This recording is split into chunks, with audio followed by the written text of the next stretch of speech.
Bonsoir à tous et bienvenue dans Convaincre. Convaincre est une émission conçue pour vous, mais aussi et surtout pour les candidats présidents de la République. Ils vont défiler sur ce plateau spécial B1 pour parler de leur programme de gouvernance, de leur projet de société, de leur vision pour redresser la République démocratique du Congo. Alors, pour convaincre presse et public, nous avons sur ce plateau Alain Boma, journaliste B1 spécialisé sur les questions politiques. Bonsoir. Bonsoir, Guilain. Nous avons également Julie Sefou, journaliste spécialisée sur des questions économiques, finances et société. Bonsoir, Julie. Bonsoir, Guilain. Nous avons un invité, il est spécial, parce que le candidat président de la République, le technocrate, un économiste brillant. Nous allons le recevoir sous vos applaudissements. Il s'agit de Noël Chani.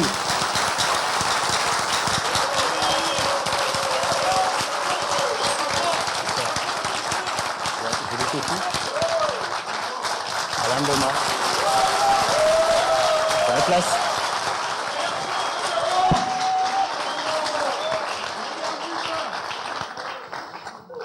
Monsieur Noël Chani, bonsoir. Merci d'être sur ce plateau de Convaincre. Bonsoir.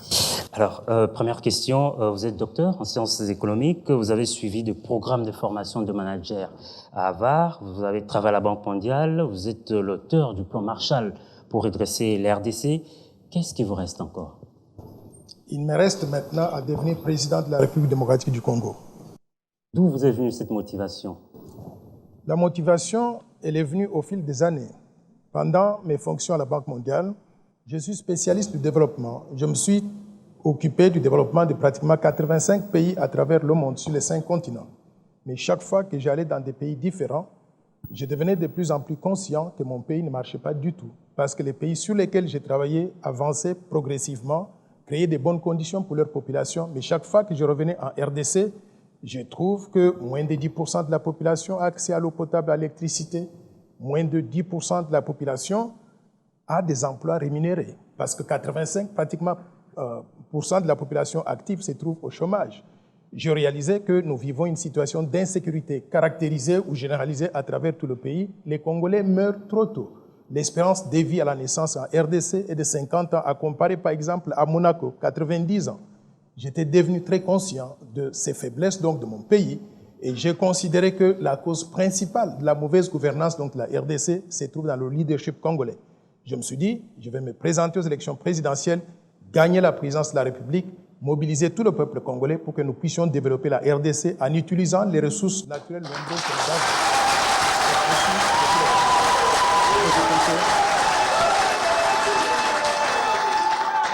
Et vous pensez que pour résoudre tous ces problèmes, il faudrait réellement être à la tête du pays? Oui, je pense qu'il me faut être à la tête du pays pour plusieurs raisons. D'abord, depuis 1960 jusqu'à aujourd'hui, le Congo a été géré par 4 chefs d'État. Aucun d'eux n'avait eu la formation que j'ai aujourd'hui. Aucun d'eux n'avait été à l'université.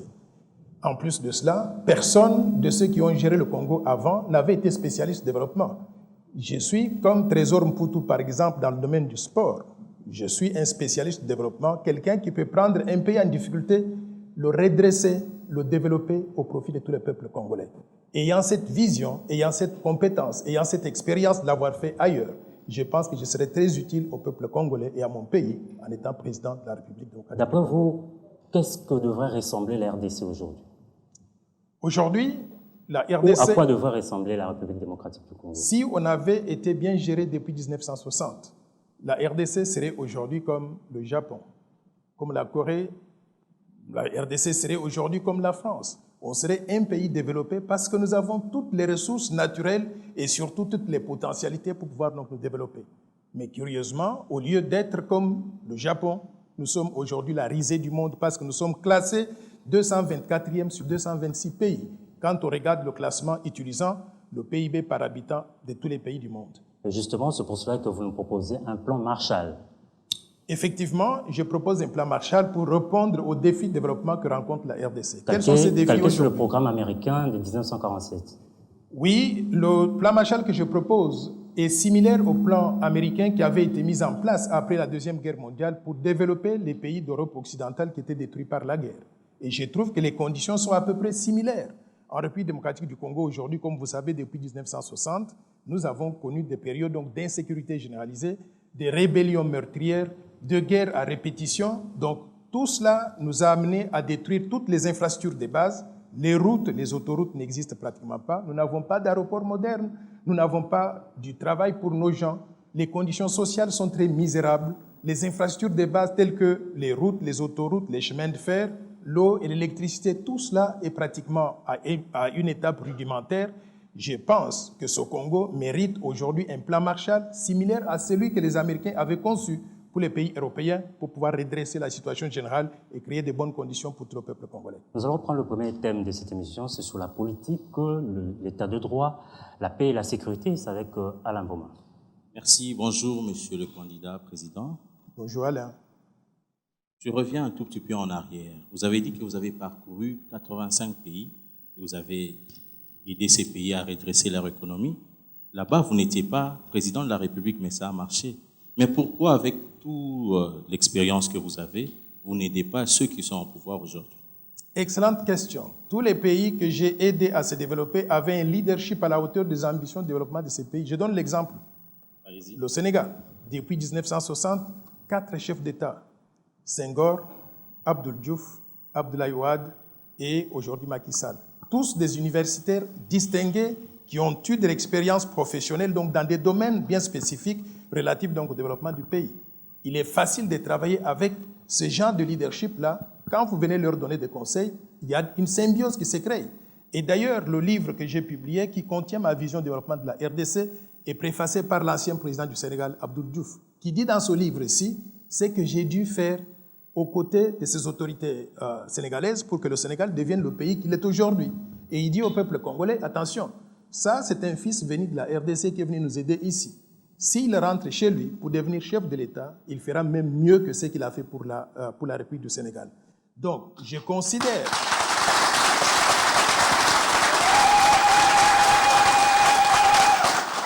considère que la RDC a besoin du genre de leadership que je peux apporter. Propre, éduqué, expérimenté, intègre et visionnaire. Le premier pilier de votre plan Marshall stipule la promotion de la paix et de la sécurité.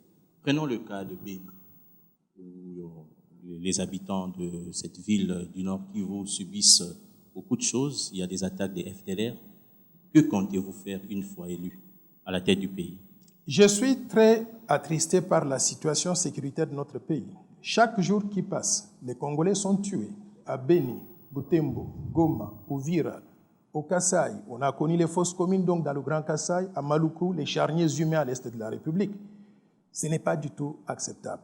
On a connu même des tueries ici à Kinshasa, Rossi Chimanga, mort avec des balles donc tirées par la police nationale dans son ventre. On a connu la semaine dernière 3 ou 4 étudiants au campus de Kinshasa, sous les coups de balles tirées par notre police.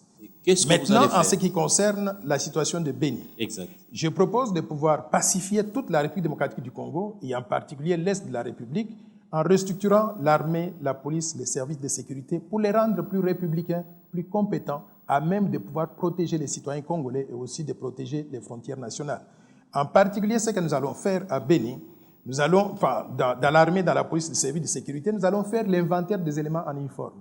Nous avons combien d'éléments en uniforme? Je donne un exemple. Si on en a, par exemple, 50 000, nous allons nous poser la question de savoir, parmi ces 50 000, qui est qui? Qui est venu d'où? Quelle expérience dans le domaine de la protection des citoyens il a eu avant de pouvoir entrer dans l'armée? Et surtout, quel est son track record?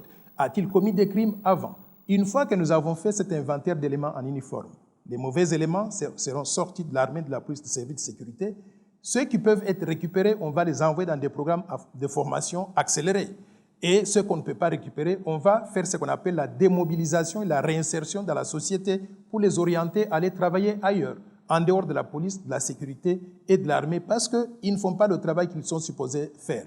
Maintenant, si nous déterminons qu'il nous faut, par exemple, 100 000 personnes pour maintenir la paix et la sécurité sur l'ensemble du territoire national, alors que nous sommes restés, par exemple, avec 45 000 après avoir purgé certains éléments de la police, ce que nous devrons faire, c'est recruter de nouveaux éléments. 55 000 nouveaux éléments, mais des gens de qualité.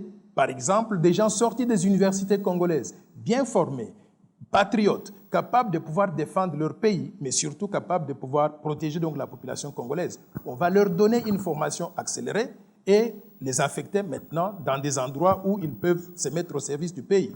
Au-delà de cela, je voudrais ajouter un élément important. La rémunération de nos éléments en uniforme.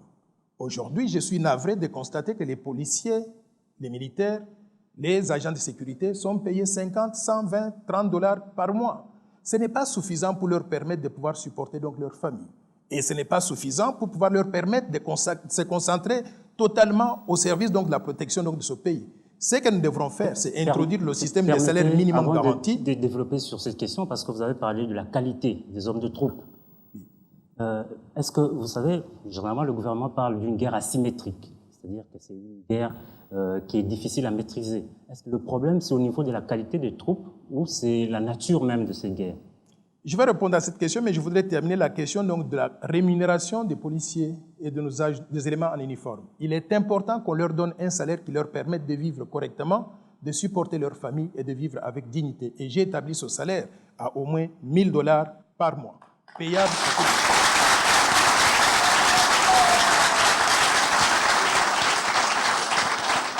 Maintenant, la question que vous avez, la guerre asymétrique à laquelle vous faites allusion, je pense que c'est une combinaison de tout ce que vous avez mentionné. Pourquoi? Parce que nos militaires, nos policiers doivent être formés comme il se doit, mais aussi ils doivent être patriotes nationalistes. Moi, je ne peux pas imaginer, moi en tant que Congolais, recevoir des ordres ou, je ne sais pas, recevoir des instructions de la part d'un étranger qui me dit de pouvoir faire du mal à mon pays. Nous devons conscientiser les gens. Quand on les envoie donc au niveau de l'armée, de la police, on doit leur donner une formation d'éducation civique pour qu'ils comprennent qu'avant tout, ils sont Congolais et ils ne peuvent pas accepter des injonctions de la part de qui que ce soit au détriment de la RDC et de son peuple. Vous parlez de 1 000 dollars comme solde des hommes en uniforme. N'est-ce pas une utopie? Ce n'est pas du tout une utopie. Et les Congolais doivent sortir de la mentalité qui consiste à penser que rien n'est possible. Tout est possible. Et je vais vous dire où est-ce qu'on va trouver de l'argent pour le faire. Aujourd'hui, 85% des revenus des ressources naturelles n'entrent pas dans le budget national. 85%, c'est volé. Ça se volatilise donc dans la nature. Où va cet argent-là? La prédation des ressources naturelles, la fraude fiscale, les détournements de fonds publics et aussi la corruption endémique. Conséquence, le petit budget que nous avons de 5,9 milliards de dollars par an que M. Bruno Tshibala vient de présenter à l'Assemblée, ce budget-là représente à peine 15% de ce qu'il devrait être.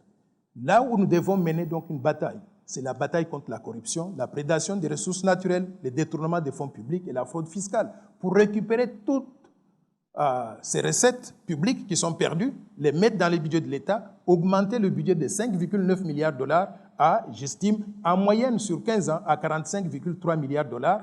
Si nous arrivons à ce budget annuel de 45,3 milliards de dollars, c'est suffisant pour payer au moins 1 000 dollars de salaire minimum garanti à tous les fonctionnaires de l'État sur l'étendue du territoire national. Et moi, Noël Tchiani, je m'engage en tant que président de la République à le faire pour transformer fondamentalement les conditions sociales de nos populations pour qu'ils puissent vivre avec dignité.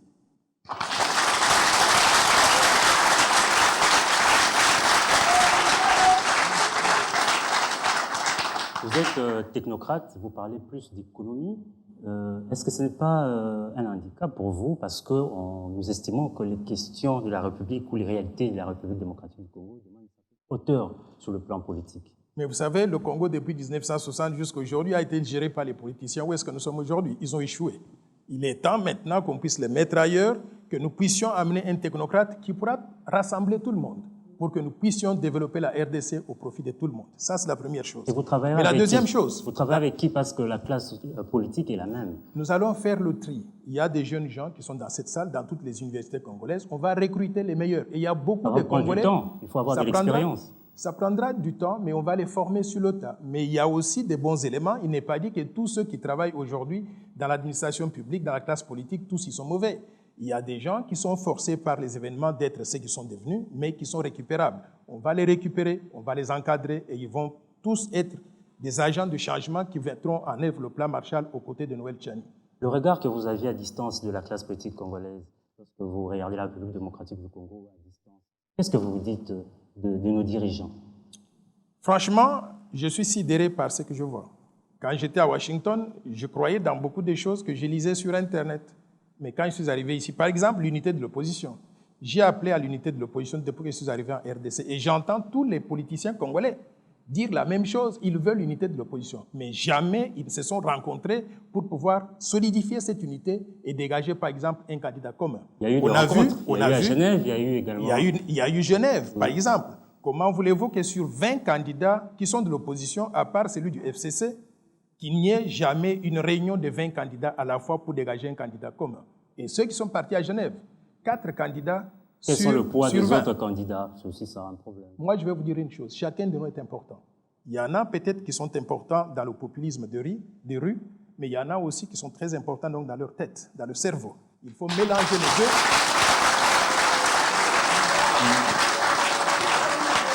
Il faut mélanger les deux pour arriver à régler les problèmes de la RDC. Ceux qui pensent qu'ils sont plus importants, ils vont entrer au palais de la nation, ils ne sauront pas par où commencer. Noël Tchani a eu l'expérience. 85 pays sur lesquels j'ai travaillé, sur les 5 continents, et j'ai un carnet d'adresses incroyable. Je peux prendre le téléphone, appeler Abdoul Diouf, Abdoulaye Wade, appeler François Hollande, appeler n'importe qui sur cette planète pour régler les problèmes de la RDC. Ce carnet d'adresses-là, ce n'est pas tout le monde qui l'a. Les connaissances que j'ai eues dans le domaine du développement, c'est une spécialité unique. Je vous donne un exemple. Lorsque nous faisons l'équipe des Léopards et nous voulons gagner un match contre l'Égypte, s'il faut choisir entre Trésor Mputu et Noël Tchani pour faire le numéro 9 et gagner le match, vous allez choisir qui? Choisissez, s'il vous plaît, Trésor Mputu, parce que c'est ça qu'il fait pour vivre. Maintenant, dans le domaine du développement, prenez Dr Noël Tchani Mwadjamvita. C'est ça qu'il fait pour vivre.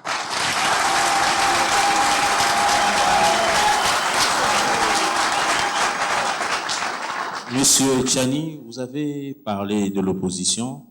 Quel a été votre apport dans la rencontre de Genval? Mon apport a été extrêmement important. D'abord, je voudrais remonter avant Genval. Lorsque les 13 parlementaires écrivaient la lettre de 13, c'est Noël Tchani qui l'avait amené dans ses valises avant qu'on les arrête. Je suis arrivé en Belgique et je l'ai remise. La lettre m'était donnée par 3 personnes.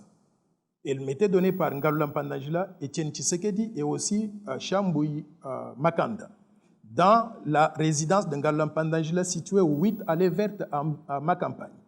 J'ai amené cette lettre en Belgique, je l'ai remise à Corneille Moulumba à Liège. Et quand l'histoire des 13 parlementaires explosait ici, la lettre était déjà sortie. Corneille Moulumba m'a mis dans sa voiture Mitsubishi Datsun 210. Nous avons conduit de Liège jusqu'à Bruxelles pour remettre la lettre à Colette Brackman. C'est comme ça que je connais Colette Brackman depuis ce temps-là.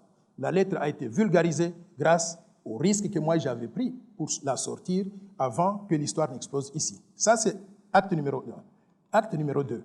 L'avion qui a transporté Etienne Tshisekedi pendant la campagne électorale de 2011. Vous vous rappelez, l'avion l'avait quitté donc à Kindu.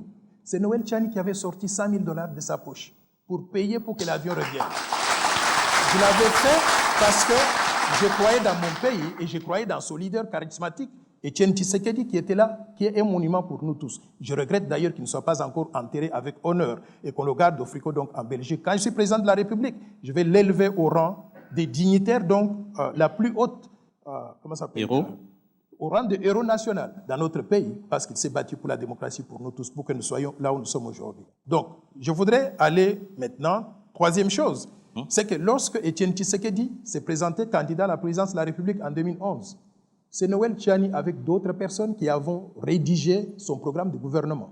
Donc, je suis l'auteur, co-auteur donc, du plan de gouvernement qu'Etienne Tshisekedi a utilisé en 2011 pour faire campagne pour la présidence de la République. Mais au-delà de cela aussi, je voudrais vous dire qu'à Genval, lorsqu'il fallait partir là-bas, il a pris son téléphone. C'est lui qui m'a appelé avec le téléphone donc directement en me demandant « S'il te plaît, viens ici. Il y a quelque chose d'important, je ne connaissais pas donc les détails. » Je lui ai dit, moi je suis technocrate, je travaille à la Banque mondiale, je ne peux pas me présenter dans des activités politiques. Il m'a dit, viens, prends quelques jours de vacances, viens travailler avec nous parce que c'est important. Je suis l'un des membres fondateurs du Rassemblement parce que j'étais là-bas aux côtés d'Etienne Tshisekedi, aux côtés des gens comme les Bruno Tshibala qui étaient là-bas, comme les Martin Fayoulou, comme tous les autres. On a travaillé ensemble pour créer le Rassemblement. Donc j'ai été actif dans l'opposition depuis très longtemps, depuis plusieurs années. Et oui, puisque vous parlez de l'opposition, vous nous parliez de Genève et de l'accord, la coalition Lamuka, mais aussi Nairobi. Quelle analyse vous faites de la classe politique, surtout du côté de l'opposition, puisque vous avez œuvré pendant longtemps avec les opposants? J'accuse la classe politique d'être égoïste et de ne pas regarder l'intérêt supérieur du peuple congolais. Je ne peux pas imaginer que sur 20 candidats de l'opposition, 4 puissent se retirer à Genève pour aller décider de ce qui doit se faire donc, dans la classe politique congolaise et surtout dégager un candidat commun. Mais qu'est-ce qui est arrivé? Entre eux-mêmes, ils parlent souvent de l'inclusivité. L'inclusion aux élections, il faut que telle personne donc, soit autorisée à se présenter consort. Et nous tous, nous applaudissons cette initiative-là. Mais ils excluent entre-temps une portion de l'opposition quand il s'agit de se répartir des postes. Je trouve que tout cela est très malheureux. Ce qui s'est passé à Genève, ce qui s'est passé à Nairobi, je pense qu'il y a eu même des violations très graves de notre Constitution. Comment voulez-vous, je donne l'exemple donc de Nairobi, comment voulez-vous qu'on puisse parler d'un ticket ayant un président de la République et un Premier ministre dans un pays où nous sommes dans un régime parlementaire qui dit qu'après les élections, le parti qui aura la majorité des députés va désigner donc le Premier ministre. Qu'est-ce qui va arriver maintenant aujourd'hui? Si par exemple, mais qu'est-ce qui va arriver aujourd'hui? Si par exemple ils vont là-bas et on a un président de la République qui est celui qu'ils ont désigné, mais on a un autre parti qui n'est pas cette coalition. De cette coalition, qu'on a un autre parti qui a la majorité. C'est ce parti-là qui devra désigner le Premier ministre. Qu'est-ce qu'ils vont faire avec leur accord? Il y a un problème là-bas. Une cohabitation. Non, la Constitution ne prévoit pas ça. La Constitution donc dit que le Premier ministre viendra de la famille qui aura la majorité au Parlement. Donc là-dessus, il y a des problèmes. Et puis en plus de cela, quand j'ai vu la répartition donc, des tâches, on dit que le président de la République ne pourra pas avoir le contrôle de la Banque centrale, des finances, de la justice, de la défense, des infrastructures. Alors, je me suis posé la question, mais quel pouvoir il lui reste alors en tant que président de la République? Il y a un problème vraiment là. Donc, moi, je voudrais encore une fois de plus inviter mes frères de l'UDPS et particulièrement Félix Tshisekedi. Je voudrais inviter mon frère Kamere et je voudrais inviter mon frère Martin Fayoulou, qui est un très bon ami à moi, et tous les amis de l'opposition. Je voudrais qu'on puisse se réunir le plus rapidement possible pour examiner la situation. Ce n'est pas tard. Ce n'est pas tard. Il n'est jamais trop tard pour bien faire. Campagne électorale. Il n'est jamais trop tard pour bien faire. Si nous faisons ça, je vais vous dire que nous allons gagner haut la main parce que nous représentons. Et ce qui est important pour le peuple congolais, c'est qu'on lui amène ce changement à la tête du pays, qu'on amène la qualité du leadership qui peut développer ce pays au profit de tous. Donc j'invite tout le monde, tous les leaders de l'opposition, venez le plus rapidement possible, qu'on s'asseye, qu'on examine ce qui a été fait et qu'on examine où nous voulons aller, les objectifs que nous sommes assignés et qu'on désigne exactement, s'il faut parler du ticket, qu'on mette en place un ticket gagnant. Madame Boma. Oui, Monsieur Tchani, à la frontière de l'Angola, il y a nos compatriotes congolais qui ont été expulsés d'une manière inhumaine. Si vous étiez élu, vous étiez président de la République, quelle pourrait être votre réaction par rapport à cette situation? Je vous informe que pendant que j'étais à Washington, quand j'ai appris qu'il y avait des conditions très malsaines dans lesquelles vivaient nos compatriotes, j'avais pris l'avion, je suis allé tout droit en Angola. J'ai visité donc certains de nos compatriotes qui étaient dans cette situation-là. J'ai même trouvé des membres de ma famille qui avaient fui le Kasaï pour aller se réfugier là-bas. Si j'étais président de la République, d'abord je voudrais dire une chose, c'est que les frères angolais ont vécu dans notre pays pendant plusieurs années. Moi, je connais des gens qui étaient à l'école avec moi. Un ami qui s'appelle Vieira Gracia Alfonso, il me suit, Nzila Mpassi, tous des Angolais. Nous avons étudié ensemble, on a grandi ensemble, on les a traités comme des êtres humains. Il y a même l'ancien président angolais, Eduardo dos Santos, qui a vécu donc ici au Congo, qui a étudié, qui parle donc français. Beaucoup d'autorités angolaises donc, ont vécu ici. Ils ont bénéficié de notre magnanimité. Alors aujourd'hui, quand le Congo est en difficulté, c'est tout à fait inadmissible qu'on puisse traiter les Congolais de cette façon-là. Si j'étais président de la République, je n'aurais jamais toléré ça. D'abord, j'aurais créé des conditions de paix et de sécurité ici, au point où aucun Congolais n'aurait envie de pouvoir aller à l'étranger. Les Congolais veulent rester chez eux. Mais il y a des Américains qui vivent aussi en RDC. Oui, ça ne veut pas dire qu'aux États-Unis, ils ont un problème. Oui, non, ceux qui vivent en RDC, ils viennent parce qu'ils veulent. Ils ne sont pas forcés par les conditions difficiles de vie dans leur pays. Les Américains qui viennent ici, ils gagnent beaucoup d'argent, ils gagnent plus d'argent que les Congolais, ils font des grandes affaires. Donc c'est tout à fait normal qu'ils aillent à la conquête du monde. Je voudrais aussi que le Congo de demain, qu'on crée des conditions telles que les Congolais vivent très bien en RDC, qu'ils n'aient pas envie d'aller vivre à l'étranger, mais quand ils vont à l'étranger, qu'ils aillent à la conquête du monde, des marchés africains, des marchés européens, ainsi de suite. Ça, j'encouragerais. Mais pour le moment, ce que j'aurais fait si j'étais président de la République, à part créer des bonnes conditions de développement économique qui donnent des opportunités à tous les Congolais, j'aurais établi des relations diplomatiques de fraternité avec tous les pays africains. C'est important. Alors, Monsieur Noël Tchani, Nous allons faire une incursion sur l'économie, c'est votre domaine de prédilection, et ce sera avec Julie Sefou. Merci. Vous me permettrez de frôler quand même deux petites questions politiques. Ma toute première, c'est, vous êtes candidat président pour diriger ou pour vous positionner? Je suis candidat président de la République pour gagner la présidence de la République, mettre tous les Congolais ensemble, diriger ce pays et le développer au profit de tous les peuples congolais.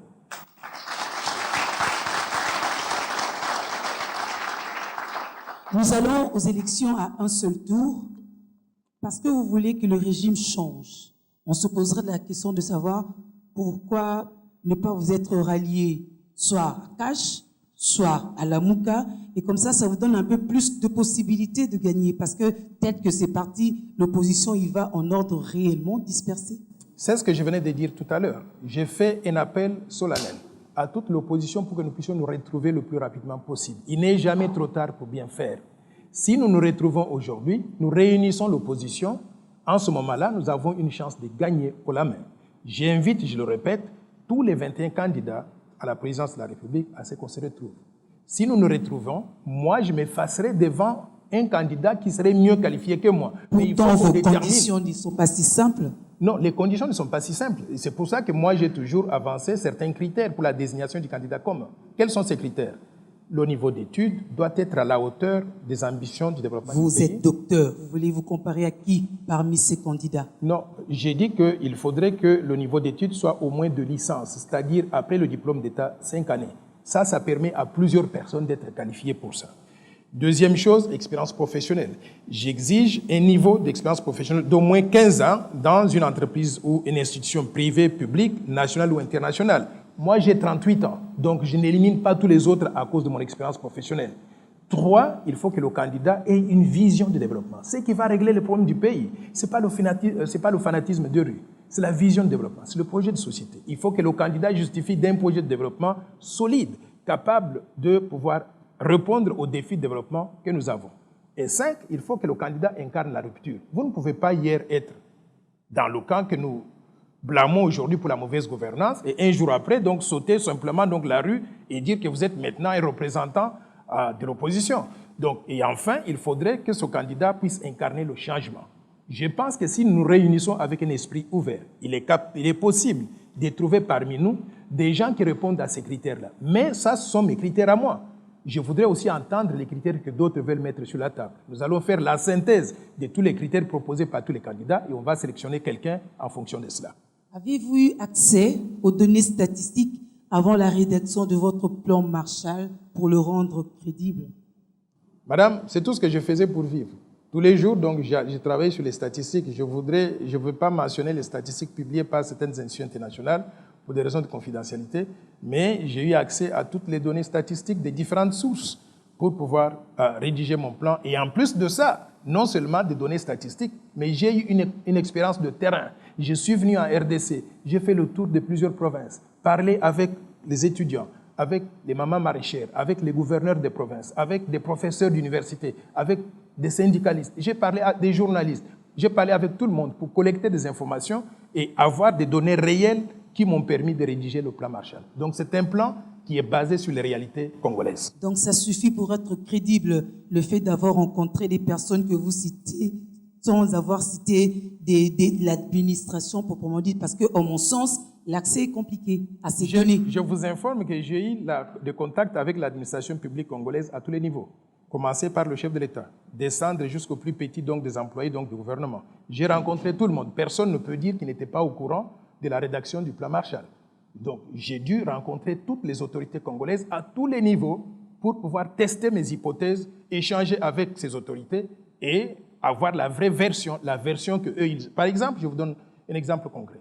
Lorsque le président Thabo Mbeki a publié en 2013, en août exactement, un rapport indiquant que 85% des revenus des ressources naturelles n'entrent pas dans le budget national.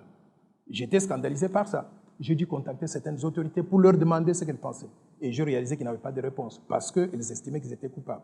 Première chose. La deuxième chose, lorsque on a classé la RDC comme étant l'un des pays les plus corrompus de la planète, j'étais scandalisé, honteux même en tant que Congolais dans une institution internationale, on qualifie votre pays comme étant l'un des pays les plus corrompus de la planète. J'ai contacté les autorités ici pour savoir donc les réactions. Et j'ai compris que tout ce qu'on raconte ne tenait pas debout. Et enfin, je voudrais vous dire que j'ai entendu le conseiller spécial du président de la République, Luzolo Bambi, dire que chaque année, la RDC perd 15 milliards de dollars et 10 milliards de dollars sous forme de fraude fiscale, détournement des fonds publics. Je m'attendais à ce qu'il y ait une série d'arrestations ici, des gens qui détournent les fonds publics, qu'on les amène au tribunal pour les juger, qu'on puisse donner l'exemple, qu'on est sérieux dans la lutte contre la corruption. Jusqu'aujourd'hui, c'est resté donc des effets d'annonce. C'est comme ça que j'ai rédigé le plan Marshall, en disant, quand je suis président de la République, tous ceux qui ne sont pas à mesure de faire, parce qu'ils font partie du système, moi qui ne suis pas connecté avec eux, je vais mettre en œuvre ce plan Marshall pour changer la RDC au profit de tout le peuple congolais.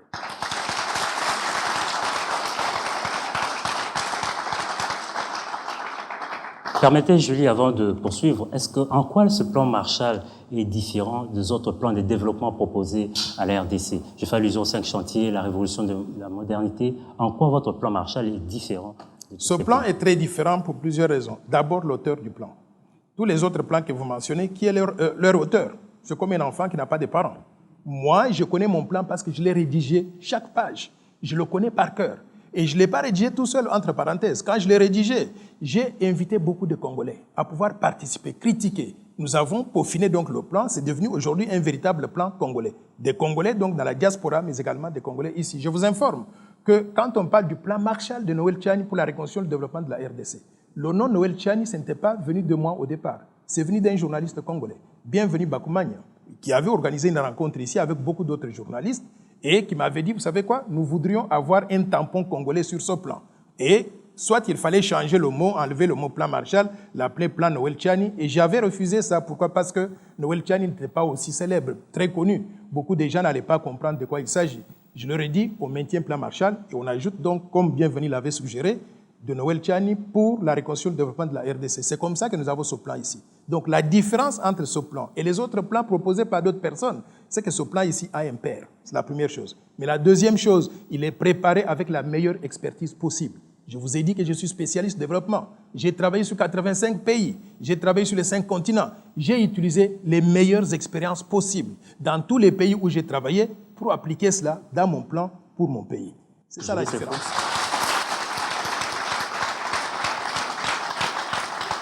Je voudrais revenir sur la corruption.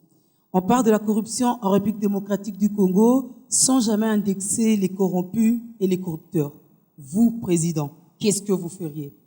Très bonne question, Madame Julie. La corruption sera l'une des batailles les plus importantes que nous allons mener pour redresser ce pays. Ce que je devrais faire, le point de départ, d'abord, c'est déjà reconnaître qu'il y a la petite corruption et la grande corruption. La petite corruption, elle est faite, pratiquée par des citoyens, des fonctionnaires de l'État qui sont très mal payés, 50 $ par mois, alors que le coût de la vie est de 1000 $ par mois. Une belle justification. Hein? Pardon? C'est une corruption. Non, j'arrive, je ne justifie pas ça. Mais ce que j'essaie de dire, c'est quoi? Ce genre de corruption-là, comment est-ce qu'on va régler ça? C'est pour ça que je propose l'augmentation du salaire minimum pour que chaque Congolais qui travaille dans l'administration publique ou dans le secteur privé, sur l'étendue du territoire national, soit payé au moins 1000 $ par mois. 1000 $, c'est suffisant pour permettre à n'importe qui, un policier, un militaire, un fonctionnaire de l'État, un agent donc de l'administration publique, de pouvoir vivre correctement, supporter sa famille, payer les soins médicaux et vivre de façon digne. Ça, c'est la première chose. Maintenant, ça, c'est la carotte. On donne beaucoup d'argent à chaque personne pour qu'il puisse vivre correctement. La chicotte, maintenant, c'est quoi? On vous attrape avec la main dans la poche. Il y aura un numéro d'abord que nous allons afficher, un hotline, comme on appelle ça en anglais. Un numéro qui sera affiché quelque part. Tout le monde va connaître son numéro. Toutes les télévisions vont pouvoir en parler. Tout le monde saura que tel numéro, si vous connaissez un cas de corruption, vous appelez pour dénoncer le corrompu et les corrupts. Avec des preuves, hein? Hein? Avec forcément des preuves. Non, vous accusez, ça c'est la première étape. Maintenant, une fois que vous avez accusé, on ne va pas donc juste aller capturer la personne. Il y a un processus des investigateurs qu'on va envoyer, qui vont mener des enquêtes pour déterminer s'il y a des preuves, si c'est un cas plausible ou bien si c'est juste donc des vengeances que certaines personnes peuvent organiser donc entre eux. Alors maintenant, une fois qu'on a déterminé que le cas est plausible, c'est un cas de corruption, la personne est amenée devant le tribunal, on le juge et il est condamné. Condamné par exemple à 15 ans ou 25 ans d'emprisonnement. Pendant que je suis président de la République, vous n'allez pas sortir de là, parce que je ne veux pas intervenir pour sauver qui que ce soit. Il n'y aura pas de mesures Restez de en prison pendant 20 ans ou 25 ans. Maintenant, quand vous sortez, vous n'êtes pas au bout de vos peines. Vous ne pouvez plus travailler dans l'administration publique. Si vous étiez policier, vous n'allez plus jamais retrouver donc, votre fonction en tant que policier. Pas de grâce présidentielle. Pas de grâce présidentielle pour la corruption. 2, vous ne pouvez plus postuler pour les mandats électifs. 3, vous ne pouvez plus soumissionner pour les marchés publics. Vous ne pouvez pas faire des affaires avec l'État. Et je voudrais même aller très loin. On vous arrache votre passeport en tant que Congolais. Vous ne pouvez pas voyager comme ça librement comme quelqu'un qui n'a pas commis de crimes contre son pays. Avec ces choses-là, quand on va le faire avec une personne, une deuxième, une troisième, imaginez ce qui va arriver, tout le monde sera mis au garde-à-vous. La corruption va disparaître en moins d'1 an.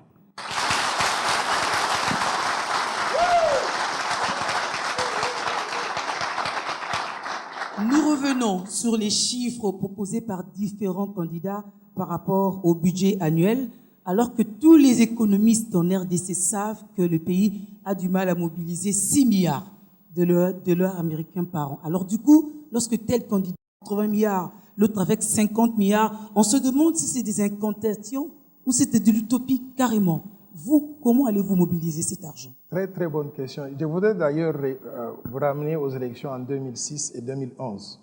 Est-ce que vous avez entendu un parti politique ou un candidat à la présidence de la République avec un budget chiffré en milliards? Non. Il y en avait, ça n'existait pas. Et vous savez comment nous sommes arrivés à ce que nous avons aujourd'hui. En 2016, au mois d'avril, Noël Tchani publie son plan Marshall à Paris, chiffré à 800 milliards de dollars sur 5 ans. Donc c'est vous qui avez donné ce temps. J'arrive. 800 milliards de dollars sur 15 ans. Mais pendant le premier quinquennat, je spécifie qu'on va vivre avec un budget de 20 milliards de dollars par an pendant 5 ans, ce qui totalise 100 milliards de dollars. Soudainement, tous les partis politiques, tous les candidats sortent des budgets qui avoisinent donc ce chiffre-là. Ils ont copié le plan Marshall de Noël Tchani. De l'expert de l'économie, ils se sont dit que c'est faisable. Et il faut qu'ils aient le courage de citer la source, d'indiquer d'où viennent ces chiffres-là. Mais maintenant, je vais vous expliquer où est-ce que j'ai trouvé les 20 milliards. Partons de ce que notre conseiller spécial en matière de lutte contre la corruption, Luzolo Bambi, a publié. Qu'est-ce qu'il a dit? Chaque année, le Congo perd 15 milliards de dollars sous forme de fraude fiscale et 10 milliards de dollars sous forme de détournement de fonds publics. Les deux là, vous les mélangez, vous avez déjà 25 milliards de dollars. Si vous ajoutez au budget modique, à l'époque d'ailleurs, le budget avoisinait déjà 9 milliards de dollars. Vous vous rappelez? Si on prend 9 milliards ou 10 milliards de dollars en moyenne, vous ajoutez donc à 25 milliards, vous avez déjà 35 milliards. Je suis parti de l'hypothèse que rien qu'en travaillant donc ces chiffres intérieurs et en assumant qu'on ne va pas tout recouvrer, on va recouvrer une portion de ce qui est détourné. Il est possible que ce pays puisse élever son budget de 9 ou 10 milliards qu'on avait donc à l'époque à le doubler à 20 milliards de dollars. C'est comme ça que je suis arrivé avec un budget de 20 milliards de dollars par an pendant 5 ans pour totaliser 100 milliards de dollars. Donc c'est faisable ce budget-là.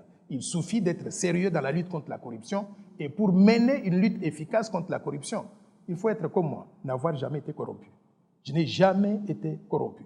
Quand je dis que je vais coffrer donc les corrompus et les corrupteurs, I mean it comme on dit en anglais. Comment est-ce qu'on dit ça en français? Donc c'est ça que je vais faire. Donc, mais les autres, quand ils disent ça, ce sont des effets d'annonce. Moi, je suis équipé pour entrer au palais de la nation dès le premier jour, commencer la lutte contre la corruption et nous allons recouvrer cet argent. Maintenant, comment ils sont arrivés à un budget de 800 milliards de dollars que beaucoup de personnes ne comprennent pas, ils pensent que c'est utopique. Non. Sur 15 ans. Sur 15 ans. Je ne veux pas faire des réformes cosmétiques. Vous savez tous les budgets que nous avons connus donc année après année avec tous les gouvernements successifs. On nous donne ces budgets-là et à la fin de la journée, à la fin de l'année, qu'est-ce que nous avons? Toujours moins de 10% de la population y a accès à l'eau potable, à l'électricité, les routes sont toujours mauvaises, les enseignants sont toujours mal payés, les policiers, les militaires sont toujours mal payés. La situation ne change pas fondamentalement. Je ne veux pas faire des réformes cosmétiques. Je voudrais changer fondamentalement le destin du peuple congolais. Pour le faire, j'ai déterminé que pour sortir d'une situation où on n'a pas de routes et des autoroutes et construire donc des routes intégratrices qui relient tout le pays, ça coûte combien? J'ai mis ce chiffre dans mon ordinateur. J'ai demandé pour avoir donc 3-4 aéroports internationaux. J'ai aidé à avoir l'aéroport international donc du Sénégal qui vient d'être inauguré tout récemment et qui a coûté près de 500 millions de dollars américains. Pour avoir 3-4 aéroports internationaux au Congo, ça coûte combien? Nous devons avoir honte d'avoir ce qu'on appelle l'aéroport modulaire de Ndili. Ça ne reflète pas l'image de la RDC et ce n'est pas ça que nous devons avoir. Et surtout quand je sais que chaque jour, chaque passager paye ce qu'ils appellent le Go Pass de $50. Cet argent va où? Donc, j'ai fait le budget pour comment construire les aéroports. Et surtout, j'ai fait un budget pour transformer la RDC en développant ce que j'appelle des villes et des villages modernes. Je vais sortir donc la RDC donc, du sous-développement pour qu'ils deviennent pays émergents en 15 ans. Par exemple, je prends la ville de Kenge au Bandung. Pourquoi on l'appelle ville? Il n'y a ni route qui passe là-bas de qualité, ni autoroute, ni chemin de fer. Il n'y a pas de maisons modernes d'habitation, il n'y a pas de centres commerciaux, il n'y a pas d'hôpitaux modernes, il n'y a pas d'écoles modernes, universités modernes. Il n'y a rien absolument. Il n'y a pas d'eau, il n'y a pas d'électricité, il n'y a rien de ville là-bas. Alors, je voudrais prendre Kenge et le développer d'après un plan que j'ai conçu pour développer donc les villes congolaises. Et cette ville aura les routes et les autoroutes qui vont passer par là, aura des quartiers résidentiels modernes, aura, donc voilà le plan que j'ai conçu pour le développement de la ville. Par exemple, ce que vous voyez donc, les jaunes, représentent les quartiers résidentiels modernes, comme en Afrique du Sud. Des maisons en briques cuites avec des tuiles au-dessus. Le vert représente donc les champs d'exploitation agricole, d'élevage ou de pêche, c'est-à-dire que ceux qui font l'agriculture artisanale ou la pêche artisanale ou l'élevage artisanal. On va mécaniser ça. Mécaniser cela pour qu'ils puissent produire plus, en produisant plus, en cultivant plus de terres. Ce qui va arriver, c'est qu'ils vont recruter plus de gens. On va créer des emplois pour nos populations. Maintenant, une fois qu'ils ont produit plus, en utilisant des engins qui seraient gardés dans les zones techniques ici, les tracteurs, les produits chimiques et consorts, une fois qu'ils ont produit plus, il ne faut pas que leur production puisse moisir dans la maison. Il y aura une zone industrielle où on va implanter donc des entreprises agroalimentaires qui vont acheter cette production agricole ou d'élevage ou de pêche, mettre dans des conserveries pour pouvoir exporter vers d'autres provinces, au-delà donc de Kenge. Ils vont vendre leurs produits au Bas-Congo, au Kasaï ou à l'Équateur. Ça crée donc un marché intérieur de biens et de services. Mais pour arriver à le faire, vous voyez que nous avons aussi pensé au développement donc du réseau routier et de chemin de fer qui va relier toutes les provinces de la RDC. Le rouge représente des autoroutes à 4 bandes qui vont comme ça ou qui reviennent comme ça, qui vont relier toutes les 26 provinces.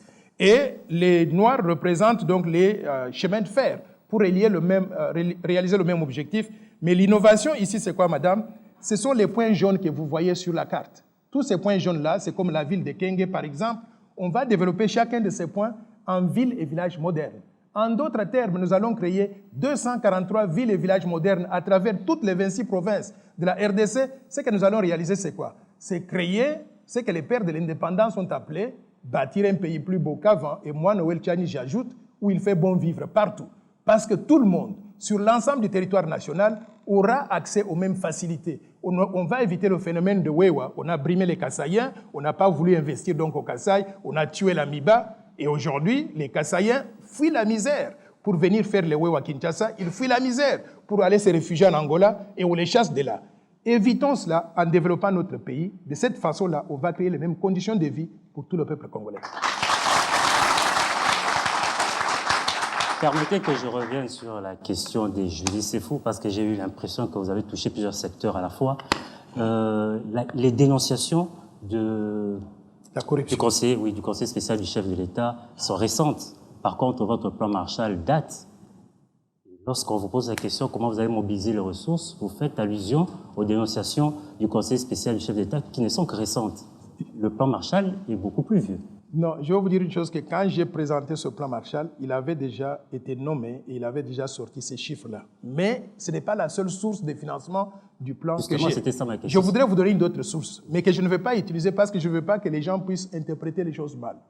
Notre pays a un répertoire de 1100 minéraux et métaux précieux différents, d'une valeur estimée à 38 000 milliards de dollars.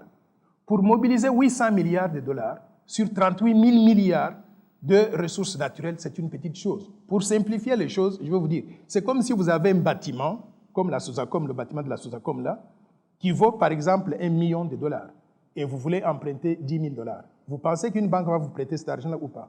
Il faut vous prêter ça. Pourquoi? Parce que le bien que vous avez vaut plusieurs fois la valeur donc du prêt que vous voulez prendre. J'ai été banquier commercial et banquier d'investissement à New York, dans la plus grande banque du monde, JP Morgan Chase. Avant de venir ici, je suis allé voir mon ancien patron. Je lui ai dit, voici ce que je voudrais faire. Et voici ce qu'il m'a dit. Tu vas là-bas, tu deviens président de la République. Si tu m'appelles dans les 3 à 6 mois qui vont suivre ton entrée au palais de la Nation, nous allons t'aider à mobiliser 800 milliards de dollars comme piece of cake, très facilement. Vous êtes tourné vers l'extérieur. Non, c'est pour ça que je vous ai dit, je ne voulais pas mettre cette option-là en avant, parce que je ne veux pas que les gens pensent que je vais aller hypothéquer mon pays pour récolter l'argent pour le développement. Mais s'il faut le faire pour développer le pays, construire tout ça, réaliser mon plan pour améliorer les conditions de vie des citoyens, je le ferai.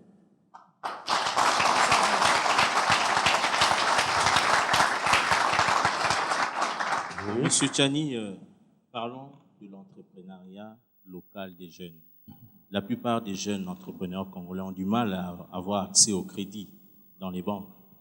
Quelle est la recette magique d'Inoël Tchani pour pallier cette situation? Oui, ça fait partie des choses que j'ai faites plusieurs fois dans plusieurs pays. J'étais spécialiste aussi du développement du secteur privé. Pourquoi les banques ne prêtent pas aux jeunes ou à tout entrepreneur? Il y a des raisons pour ça. L'environnement sécuritaire qui ne permet pas de faire des prêts à long terme parce que vous ne savez pas ce qui va arriver demain. Nous devons stabiliser le pays, créer les conditions de paix et de sécurité et tous les opérateurs économiques, y inclus les banques, vont se sentir à l'aise de faire des affaires dans le pays. 2, le système de justice. Quand une banque prête de l'argent à quelqu'un, n'importe qui, elle s'attend à ce que si la personne ne rembourse pas, qu'on puisse réaliser ce qu'on appelle la garantie. Si vous avez donné votre maison en caution à garantie, il faut qu'on soit à mesure de récupérer la maison et de la vendre d'après des mécanismes donc transparents. Le système congolais ne permet pas ça. Troisième chose, les banques doivent avoir ce qu'on appelle donc des ressources pour pouvoir faire des prêts. Et aujourd'hui, les banques congolaises vivent avec des dépôts vraiment donc à court terme, au jour le jour. Il n'est pas possible de faire, par exemple, un prêt hypothécaire à quelqu'un qui pourrait utiliser ce prêt-là pendant une période donc de 15 ans ou de 20 ans. La combinaison de ces choses-là font que les banques sont très frileuses. Ce que je ferai en tant que président de la République, d'abord, je voudrais relever le fait que toutes les banques sont étrangères. Il n'y a pas de banque congolaise ici. Et ça, pour un pays qui se dit souverain, c'est très grave.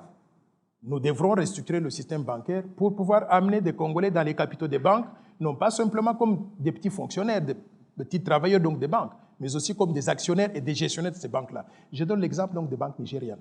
Au Nigeria, toutes les banques sont détenues par la majorité des banques, elles sont détenues par les Nigérians. Il y a des Nigérians qui sont riches en dollars, des milliardaires. Je voudrais créer les milliardaires congolais. Je voudrais promouvoir les milliardaires, le secteur privé congolais pour qu'on puisse exploiter nos ressources naturelles au profit de tout le monde, mais en ayant des institutions financières qui sont détenues par les Congolais, qui vont comprendre que s'il faut faire un prêt à un Congolais ici, ce Congolais va rester au Congo, il ne va pas fuir avec l'argent pour aller vivre ailleurs. Aujourd'hui, je vais vous dire un exemple, et je ne vais pas citer le nom de la banque. Je voudrais juste donner un exemple d'une banque qui n'existe pas, une banque fictive, parce que le secteur bancaire est très sensible.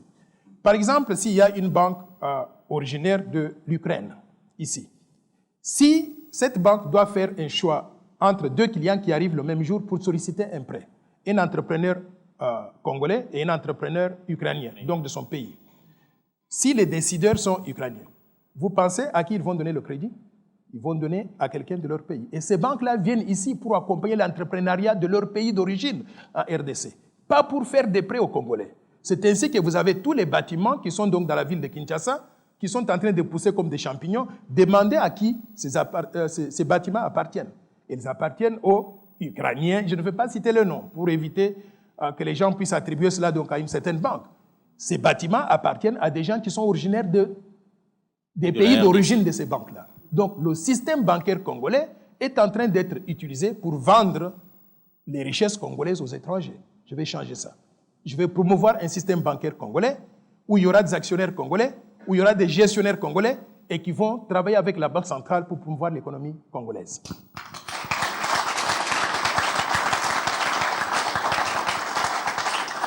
Les forêts congolaises peuvent aussi servir de source d'entrée. Quel est votre plan de la lutte contre le réchauffement climatique, mais aussi les violences faites aux femmes? Les forêts constituent une ressource importante dont dispose la RDC et qui ne sont pas très bien utilisées aujourd'hui. Vous savez que la forêt équatoriale que nous avons, elle est la deuxième au monde, après celle de l'Amazonie. Et aujourd'hui, vous trouvez la déforestation, la façon dont elle exploite les bois. On coupe les bois tous les jours, il n'y a pas de programme de reboisement. on coupe ces bois, on les envoie ou en Chine, dans des pays étrangers et consorts. Il n'y a pas de transformation. Encore une fois, je n'ai pas de l'industrialisation accélérée de la RDC. La forêt pouvait servir de cette possibilité-là d'industrialiser donc le secteur du bois. On peut faire donc tous les meubles possibles. On peut faire donc des toits de maisons. On peut faire plusieurs produits qui viennent de là. Je voudrais que le gouvernement congolais et le peuple congolais se réveillent. J'étais en Indonésie pendant pratiquement 3 mois. J'ai vécu en Indonésie, je n'avais pas touché un seul produit fabriqué à l'extérieur. Le bois était indonésien, la nourriture était indonésienne, les carreaux étaient indonésiens, les vitres, tout était indonésien. Nous devons avoir cette ambition-là d'utiliser par exemple le secteur du bois, la forêt, pour faire une industrie qui va servir au développement du secteur privé, créer des opportunités pour les Congolais dans ce secteur. Mais en le faisant, nous devons continuer à préserver l'environnement. Pourquoi? Parce que l'environnement est la source de vie. Les médicaments que nous avons aujourd'hui, que nous utilisons pour guérir des maladies, ils sont faits sur base des produits des arbres et consorts. Donc nous devons protéger l'environnement. Et lorsque nous allons lancer notre grand programme de développement des infrastructures de base, la construction des routes, des autoroutes dont j'ai parlé tout à l'heure, des villes modernes et consorts, mais aussi l'industrialisation accélérée, tout projet de construction d'infrastructures devra être précédé par ce que j'appelle une étude de l'impact environnemental. C'est-à-dire qu'on doit déterminer est-ce que la construction d'une route aura un impact sur l'environnement au point d'affecter la santé de nos populations. Ne pourra être approuvé et mis en œuvre dans ce pays, sous ma présidence, que des projets dont l'impact sur l'environnement est maîtrisé et qui ne peuvent pas avoir des effets négatifs sur la santé de nos populations. Je voudrais aussi qu'on puisse gérer avec prudence la question des crédits carbone et aussi les questions donc des tourbes. Ces questions-là, on semble en entendre parler, mais ce pays à nous fourni est devenu aujourd'hui la garantie mondiale du réchauffement contre le réchauffement donc, climatique. Donc, nous devons non seulement bien gérer ce que nous avons, mais aussi nous devons réclamer sur le plan international la récompense que on dit que nous méritons ou bien nous méritons. Que nous méritons oui. Du fait que nous fournissons donc cette protection contre le réchauffement Apparemment, climatique. Apparemment, les plaidoyers ne sont pas bien formulés dans ce sens-là. Pardon? C'est un problème à l'ordre national. Ce sont les plaidoyers qui ne sont pas bien formulés dans ce sens-là. Exactement. Et je pense qu'il n'y a qu'un gouvernement responsable avec une vision intégrale du développement du pays qui peut gérer ce genre donc, de questions. Monsieur Noël Tchani, vous avez 60 minutes pour convaincre. Nous chutons déjà. On ne peut pas exploiter tous les sujets ici parce qu'il y a beaucoup de sujets. On peut parler de la question de la femme. Quelle place vous allez réserver à la femme pendant que vous serez... C'est une question importante. Je voudrais avoir l'opportunité d'y répondre. Oui. La femme... Bon, vous pouvez déjà répondre à cette question, mais très rapidement, soyez concis. Voilà. La femme représente 53% de la population congolaise. Nous ne pouvons pas avoir une société inclusive si on ne peut pas intégrer les femmes dans tous les programmes de développement que nous avons. Vous êtes ma priorité et nous allons faire en sorte que les femmes puissent être incluses dans tout ce que nous faisons. Par exemple, j'ai l'intention de rendre l'enseignement primaire et secondaire obligatoire et gratuit pour tout le monde, y inclut les femmes. Je voudrais qu'au niveau de l'université, qu'on donne des bourses d'études à tout le monde, à tous les étudiants congolais, parce que c'est comme ça que moi j'ai pu étudier, y inclut les femmes aussi. Je voudrais que les femmes puissent savoir qu'on aura des programmes pour le développement de l'entreprise privée et elles seront les premières bénéficiaires de cela parce qu'on aura des centres de formation adaptés et aussi des facilités de crédit. On va travailler avec les banques pour pouvoir donc les appuyer. Mais il y a 2 choses que je voudrais mentionner avant peut-être que je puisse revenir vers vous. Je ne sais pas si les gens savent que j'ai beaucoup travaillé pour mon pays, parfois dans l'ombre. En 1997, lorsque Laurent Désiré Kabila devenait président de la République, il m'avait fait venir ici. Il avait demandé à la Banque mondiale de me dépêcher ici. J'avais co-présidé la commission de réforme de la monnaie nationale qui avait conçu le franc congolais. Et c'est moi qui avais convaincu le président à l'époque de ne pas mettre sa photo sur les billets des banques. C'est comme ça que nous avons le franc congolais aujourd'hui qui n'a pas l'effigie du président en poste ou du président donc antérieur. C'est une contribution énorme parce qu'on ne va plus jamais revenir donc à cette tradition honteuse-là du passé. La deuxième chose, j'avais aussi convaincu le président de la République à sortir du conseil d'administration de la Banque centrale tous les membres du gouvernement. Il y en avait 7, les Badimani Moulumba, les Pierre-Victor Mpoyo, les Mawampanga, les Thomas Kanza, on les avait tous sortis. Et c'était délicat de défendre cette thèse-là en leur présence devant le président de la République qui m'avait accepté malgré des contradictions qui venaient de leur part. Je pense que j'ai été très utile donc à mon pays en utilisant mon expertise. Et au-delà de ça, je voudrais aussi dire quelque chose qui me tient à cœur dans le domaine de la santé. Les Congolais meurent très jeunes. L'espérance de vie à la naissance n'est que de 50 ans. À Monaco, elle est de 90 ans. Je voudrais qu'on allonge la durée de vie des Congolais Comment? En réhabilitant le secteur de la santé, mais surtout en donnant ce que j'appelle l'assurance maladie universelle, qui permettra à chaque Congolais d'avoir une carte d'assurance et de la présenter chez le médecin ou à l'hôpital, de se faire soigner aux frais de l'État ou aux frais de la compagnie d'assurance maladie universelle qu'on va mettre donc en place donc à cet effet. Donc voilà, grosso modo, quelques idées, mais il y a plusieurs choses. Je voudrais développer l'économie congolaise pour donner à la RDC une monnaie nationale crédible. C'est mon domaine de prédilection. Je ne peux pas accepter qu'aujourd'hui le dollar américain circule comme si on était un territoire américain. On va mettre fin à la dollarisation, on va promouvoir le franc congolais qui deviendra la seule monnaie utilisable sur l'étendue du territoire national conformément à l'article 170 de notre Constitution. Prochainement, vous allez nous expliquer comment. Alors, on va prendre des questions précises avant de nous séparer. Le sport vous intéresse? Le sport m'intéresse beaucoup, c'est pour cela que je mentionne tout le temps Mantampi, Trésor Mputu. Est-ce que et je suis moi partisan. Vous avez réservé une place dans le plan Marshall pour le sport congolais? Oui, effectivement, pendant que j'ai préparé le sport, j'ai dû même rencontrer des artistes musiciens et dans le domaine du sport ou bien de entertainment, comme on dit en anglais, j'avais rencontré Koffi Olomide, mon homonyme Noël Werrason, j'avais rencontré Djiby Mpiana, plusieurs donc de ces. Je suis grand fanatique de Cindy Locker, donc là, vous êtes dans le sport et la musique. Le sport, mais enfin ça c'est la musique, mais également donc dans le domaine du sport, je suis un grand fanatique. Lorsque les Léopards jouent, je soutiens toujours les Léopards contre n'importe quel pays à l'étranger, mais lorsque les équipes congolaises donc jouent, je soutiens Sanga Balende.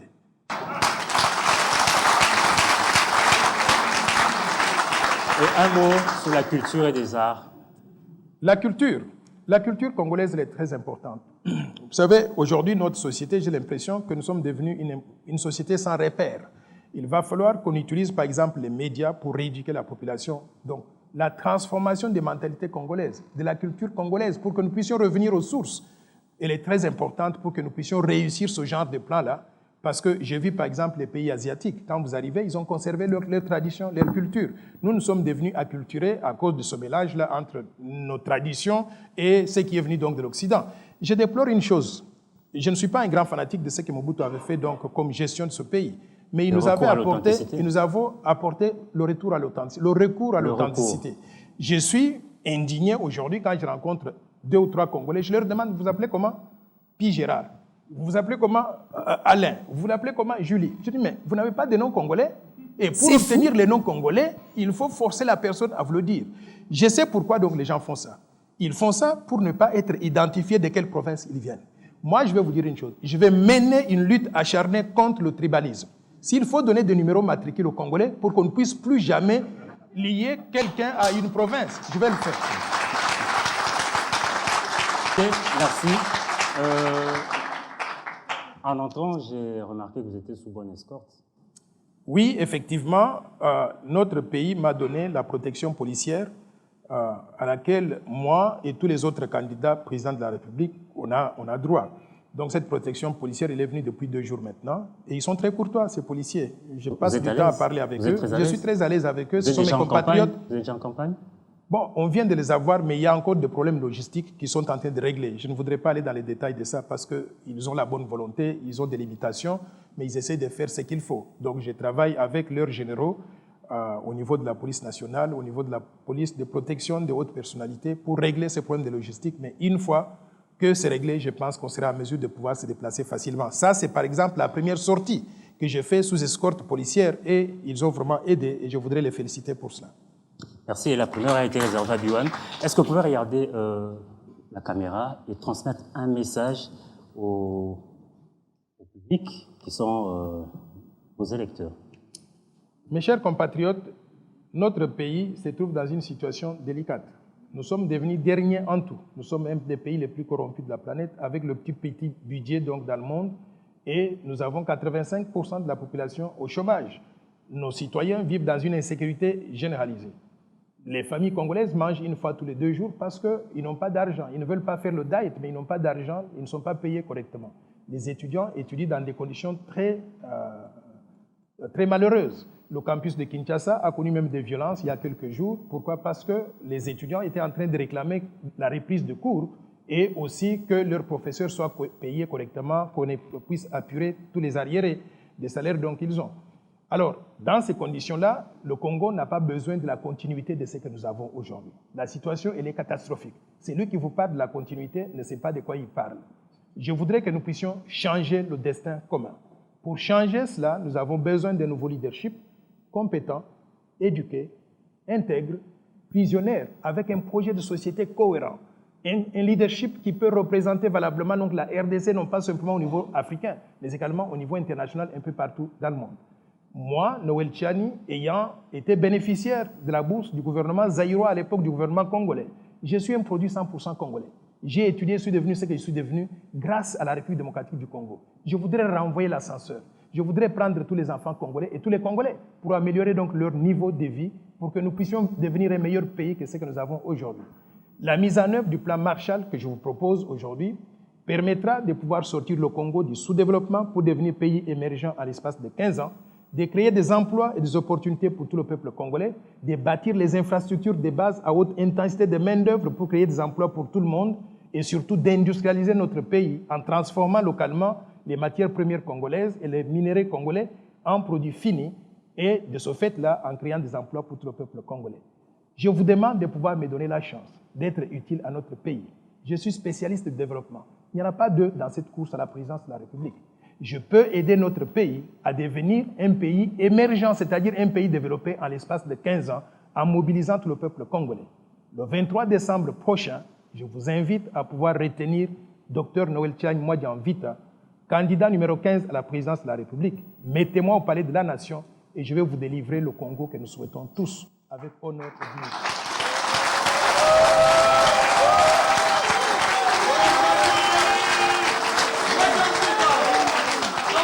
Merci. Merci, cher public. Merci, Noël Tchani Mwadian Vita. Merci d'avoir répondu à nos questions. Merci beaucoup de Bonne m'avoir chance reçu à pour Biwan. votre campagne. Bonne chance pour le 23 décembre. Merci beaucoup de m'avoir reçu à Biwan. Merci de m'avoir permis de faire connaissance donc, de Julie, que je suis souvent à Biwan sur les questions économiques, le marché boursier et consorts. Donc, je suis content de vous voir tous. J'espère que vous nous avez convaincus. Merci Alain Boma. Merci, Guilain. Merci Julie Sefou. Merci Guilain. Merci au grand public. Applaudissez pour vous. Il faut préciser que le public, ce sont les militants de Noël Tchani. Non, ce public est venu, je pense, de toutes parts. Il y a des gens que je rencontre pour la première fois qui sont des étudiants de l'IPEN, du campus, des citoyens ordinaires. Je voudrais vous féliciter, surtout vous exprimer ma gratitude d'être venu pour pouvoir entendre donc, ma vision.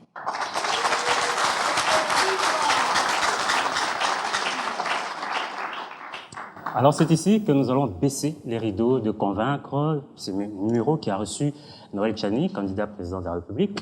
Le prochain numéro, c'est très prochainement avec un autre candidat de la République. Merci d'avoir été nombreux à nous suivre.